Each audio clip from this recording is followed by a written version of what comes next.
Hello friends, welcome to defence matrix.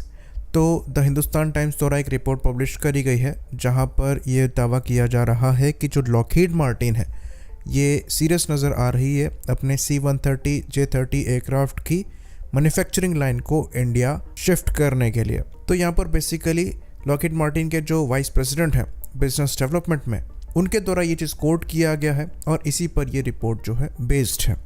तो basically ये अपने एयरक्राफ्ट को पिच कर रहे हैं इंडिया के MTA कंपटीशन के अंतर्गत, जहां पर दो और जो दावेदार हैं ये एयरबस और एम्ब्रेयर हैं। लॉकहीड मार्टिन के पास एक प्लस पॉइंट जो मिलता है वो ये मिलता है कि इनके जो C-130 J-30 एयरक्राफ्ट्स हैं ये पहले से ही इंडियन एयरफोर्स के साथ सर्विस में है और इंडियन एयरफोर्स इन प्लेटफॉर्म्स की परफॉर्मेंस से काफ़ी ज़्यादा सेटिस्फाइड है।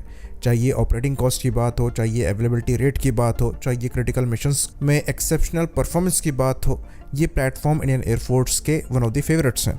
तो इसलिए यहाँ पर लॉकहीड मार्टिन को लगता है कि उनकी दावेदारी मजबूत है। बाकी ये प्लेटफॉर्म कॉस्ट इफेक्टिव भी हैं। एयरबस के A400M और एम्ब्रेयर के C390 के कंपैरिजन में इनका प्राइस एयरबस के A400M से काफ़ी कम है, वहीं पर एम्ब्रेयर के C390 से कंपैरेबल है। तो पहले से ही लॉकहीड मार्टिन की जो पार्टनरशिप है ये टाटा के साथ है और C-130J हरक्यूलिस का जो रियर टेल सेक्शन है ये टाटा द्वारा ही बनाया जाता है। तो यहाँ पर जो इंडियन एयरफोर्स की रिक्वायरमेंट है MTA प्रोग्राम के अंतर्गत ये 40 से 80 एयरक्राफ्ट की है और उतने बड़े नंबर के लिए मेक इन इंडिया का क्लॉज लगाया गया है, जिसके अंतर्गत ये एयरक्राफ्ट इंडिया में ही बनेंगे, जैसे कि एयरबस के C295 बनाए जा रहे हैं।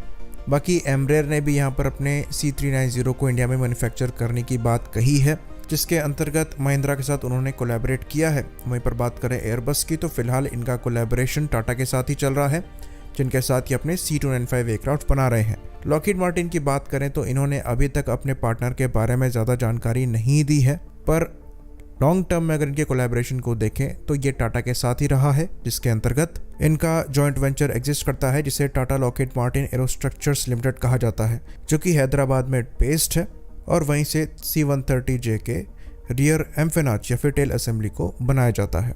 तो अगर इंडियन एयरफोर्स की रिक्वायरमेंट की बात करें तो ये प्लेटफॉर्म MTA के रिक्वायरमेंट में फिट होता है, जहां पर 18 टन से 30 टन की पेलोड कैपेसिटी की डिमांड करी गई है। C-130 J-30 करीबन 20 टन का पेलोड कैरी करने में सक्षम है। वहीं पर इसके कंपैरिजन में जो दूसरे प्लेटफॉर्म है वो ज़्यादा पेलोड कैरी कर सकते हैं, जहां पर C390 अप्रॉक्सीमेटली 24 से 27 टन का पेलोड कैरी कर सकता है। वहीं पर जो एयरबस का A400M है ये 37 टन का पेलोड कैरी करने में सक्षम है।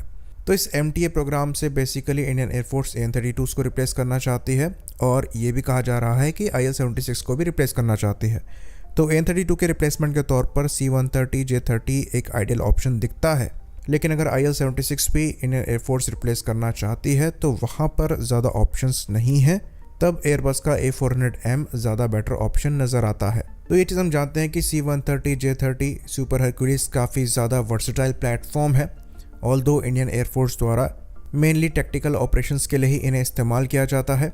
और अगर यूरोप में देखें तो कई यूरोपियन कंट्रीज़ जो कि actually C-130 J-30 super Hercules की ऑपरेटर्स रही हैं, उन्होंने अपने प्लेटफॉर्म को एयरबस के A400M से रिप्लेस किया है। मेनली इसके पीछे कारण ये है कि एयरबस A400M भी काफ़ी ज़्यादा वर्सेटाइल प्लेटफॉर्म है, साथ ही साथ वहाँ पर पेलोड कैपेसिटी भी ज़्यादा है और कार्गो एरिया भी ज़्यादा है, जिसकी वजह से वो ज़्यादा बड़े प्लेटफॉर्म्स को पॉइंट A से पॉइंट B ले जाने में सक्षम है, जो कि एक disadvantage C-130 J-30 super Hercules के साथ है।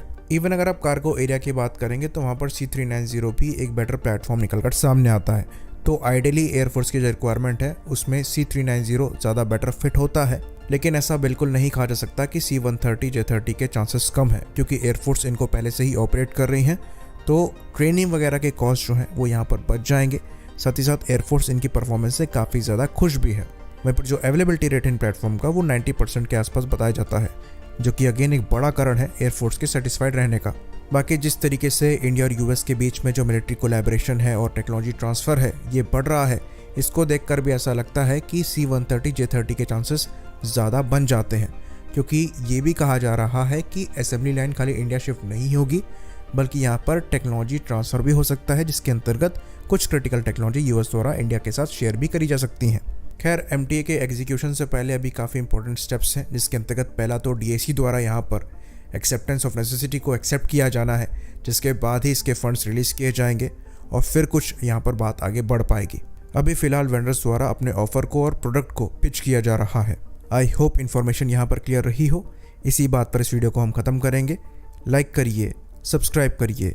जय हिंद।